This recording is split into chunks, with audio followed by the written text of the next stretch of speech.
Good morning, everyone. Welcome. Happy Friday.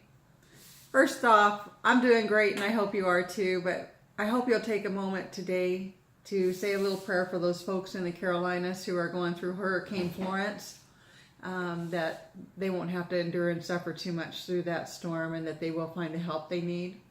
None of us like to be in those kinds of positions, and so they could probably use every little prayer they could get. This morning I wanted to just recap with you about the census. Take a copy of the census and find your family in it. My thought was, because along with locating your family member, you will also locate other family members like brothers and sisters who are family members, and your history will begin to evolve. Many times you might find those people listed before you ever find your loved one in a census, because maybe they weren't born at the time of that census. But along the way, along your journey, things will begin to connect. These others help you to research important areas as well, like the roles for the DAS role, the Native American issues and things. You'll find your family members listed in those roles sometimes, and sometimes they might be the only one listed, so you're able to make a connection that way. Through the census, being able to show they were brothers and sisters, their parents, their lineage, it's very helpful to you.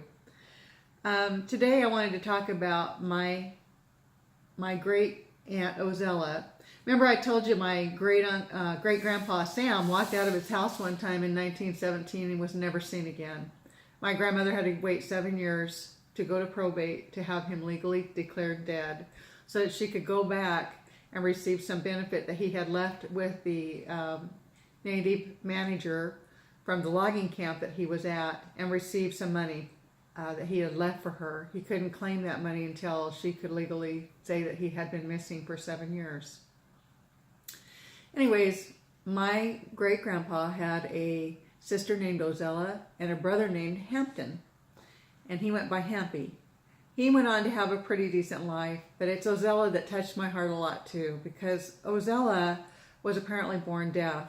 I don't know if she became deaf or if she was deaf from birth, but she was deaf by all recollection. When those parents of theirs were killed, which I still have to do a lot of research, I've not been able to find too much on that yet, but when their parents were deceased about the same time in life, these kids were taken on by somebody who watched over them. As was the course for that time in life, Ozella was sent to some kind of deaf school, deaf living arrangement in another state, far from her family and her homeland. Ozella would remain in that type of setting for the endurance of her life. So she probably ended up there about the age of 20, 22, and I found her death record. She died in one at the age of 63. It touches my heart, because if I had known her, I would have tried to help her be in a different location and to be able to maybe assist her in learning. And we look at things so differently today than they did back then. So I wanted to show you that my great aunt Ozella, this is the death record I found. She's buried in Pennsylvania. Can you imagine being a little girl and living through whatever she had to endure, not being able to hear? This is her name right down here. And it says that she lived in a home for the deaf, and I believe the deaf and blind or the deaf and dumb, however they listed it back then. Very sad. I can't make it out, that second word. But it was 1946 when she passed. She was 60, I think she was 63 years old here. But what a cherished piece of document to find, that I can link her from the time she's born, the time she's sent, and the time she passes. I have so many places I want to go in life, and so many things I'd like to accomplish and go see, and put flowers on her grave. Does she have a gravestone? Does she have a headstone? I'd like to know. She's my family. I'd like to touch that. Anyways, I just cannot imagine how the life was. Remembering that she was Native American, her folks weren't treated well. I'm pretty sure her life wasn't all that great in any of those homes. But my Ozella was my Ozella, and she always will be. So the story evolved because of the census. I found my grandpa and his brothers and sister through the census. And I wonder sometimes if there's not more children, because I don't know the whole story of what happened to their parents yet. I've had a hard time finding that. Okay, so that's what we talked about today. This is my headdress that I had done. This is a painting that I did of a Choctaw headdress that's actually in a museum.